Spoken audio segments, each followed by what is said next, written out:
जय हिंद साथियों, मैं सागर राजपूत आप सभी का पुनः स्वागत करता हूं। तो मैं 2 क्लासेस ऑलरेडी आपको दे चुका हूं। उन 2 क्लासेस में पहली क्लास में मैंने आपको कुछ 5 पॉइंट्स बताए थे जो आपको यदि सफलता पानी है तो निश्चित ही आपके लिए बहुत ही आवश्यक हैं। इसके बाद अगले वीडियो में मैंने आपको बताया कि मैथ को आप बिना किसी बुक्स के मतलब बिना किसी स्पेशल बुक्स के केवल यूट्यूब के सहारे मतलब कैसे तैयार करें। इसके बाद फिर मैंने आपको उसी वीडियो के डिस्क्रिप्शन में एक प्लेलिस्ट दी जिसमें लगभग 270 वीडियो हैं साहिल सर की। आज मैं बात करना चाहता हूं, थोड़ा बहुत मेरी बात रह गई थी उसको मैं आज पूरा करूंगा।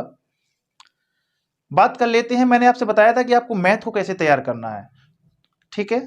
आपने क्या किया, प्लेलिस्ट आपको मिल चुकी है। अब हमको करना क्या है कि जैसे कि सबसे पहले मैंने आपको पहले वीडियो में बताया था कि हमको क्या करना है, पहले हमारे पास सिलेबस होना चाहिए। हम कोई भी एग्जाम की तैयारी कर रहे हैं, पहले हमारे पास सिलेबस होना चाहिए। सिलेबस हमने ले लिया, सिलेबस में अब हम देखेंगे मैथ को। मैथ हमने ले लिया, मैथ में क्या करेंगे, हम एक टॉपिक के लेंगे। क्या लेंगे? एक टॉपिक। कोई भी एग्जाम होता होगा, आपने देखा होगा, ज्यादा से ज्यादा कम से कम मान के चले तो 32 टॉपिक होंगे मैथ के, और ज्यादा से ज्यादा 40 टॉपिक्स होंगे मैथ के। इससे ज्यादा टॉपिक नहीं होते, 40 ही होते होंगे मैक्सिमम टॉपिक मैथ से। तो करना क्या है, एक टॉपिक लेंगे। एक टॉपिक को क्या करेंगे, एक टॉपिक कोई भी टॉपिक ले लेते हैं, चाहे हम लाभ हानि ले लें, अनुपात समानुपात ले लें, कोई भी ले लें।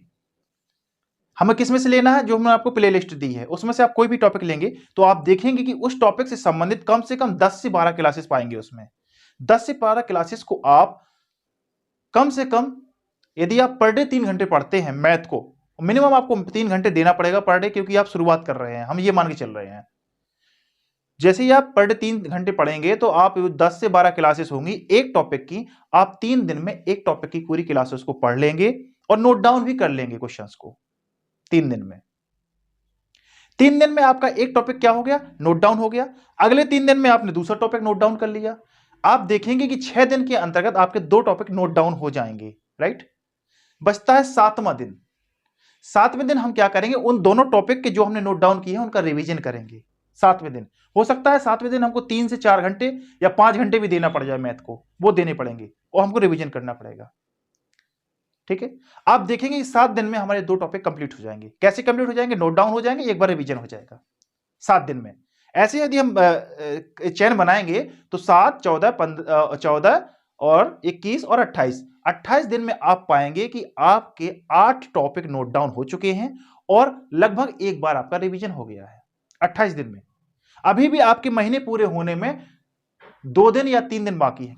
जो भी आपके 2 या 3 दिन जो भी आपके शेष बचते हैं महीने में, उन 2 या 3 दिन में जो आपने 8 टॉपिक जो 28 दिनों में तैयार किए हैं, उन टॉपिक्स को आप 3 दिन में, यदि आप 5-5 घंटे भी पर डे तैयारी करेंगे मतलब रिवीजन करेंगे तो 3 दिन में 15 घंटे या 2 दिन में 10 घंटे में उन 8 टॉपिक को आप थ्रोली मतलब रिवीजन कर लोगे, क्योंकि सारे क्वेश्चन तो आपको लगाने नहीं, सिर्फ आपको रिवीजन करना है।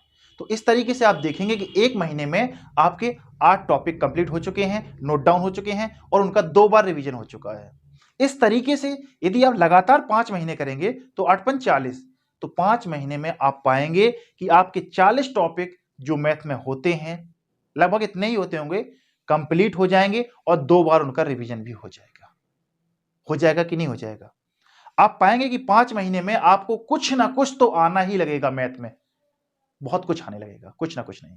आप क्या करेंगे, अब इसके बाद आप जिस किसी भी एग्जाम की तैयारी कर रहे थे, जिस किसी एग्जाम के लिए मैथ पढ़ रहे थे, वो चाहे यूपी कांस्टेबल हो, यूपीएसआई हो, या इसके अलावा कोई भी एग्जाम हो जिसमें मैथ आता है, आप पाएंगे कि अब आप प्रैक्टिस करने लायक हो गए हैं। 5 महीने के बाद फिर आप उसकी प्रैक्टिस सेट लगाएं, बार बार लगाएं, प्रैक्टिस सेट में देखें जो मैथ के क्वेश्चन आपको नहीं बन रहे हैं उन क्वेश्चंस को नोट करें।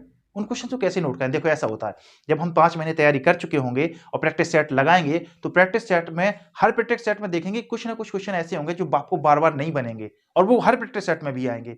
तो क्या करेंगे, एक छोटा सा नोट ले लेंगे। ऐसे ज्यादा से ज्यादा आप मानिए 200 या 300 क्वेश्चन ही ऐसे होंगे जो बार बार एग्जाम्स में आएंगे और आपको नहीं बनेंगे। तो उनके लिए स्पेशल एक छोटा सा नोट्स बना लेना और फिर उनको लगातार रिवीजन करते रहना और एक दिन देखना आप मैथ में महारत हासिल कर लेंगे, मतलब सफल होने लायक आपको मैथ आने लगेगी। मैं ये नहीं कहता कि आप बिल्कुल एकदम स्पेशलिस्ट बन जाएंगे, लेकिन आपको कुछ ना कुछ आपको आने लगेगा कि आप किसी भी एग्जाम में जाएंगे तो उसे मैथ में आप फेल नहीं होंगे, ये मेरी गारंटी है यदि आप इतना फॉलो करते हैं तो। ठीक है दोस्तों, अब बात कर लेते हैं थोड़ा सा हम राजव्यवस्था। राजव्यवस्था जिसे लोग संविधान कहते हैं। हमारे भारत देश का ऐसा कोई भी एग्जाम नहीं जिसमें संविधान नहीं आता है। ऐसा कोई भी एग्जाम नहीं जिसमें संविधान के 2 या 3 क्वेश्चन या 5 क्वेश्चन या फिर बहुत सारे क्वेश्चन पूछने जाते हो। तो मैं आपको सबसे पहले बताऊंगा, ये सजेस्ट करूंगा कि आप संविधान को अच्छी तरीके से पढ़ें।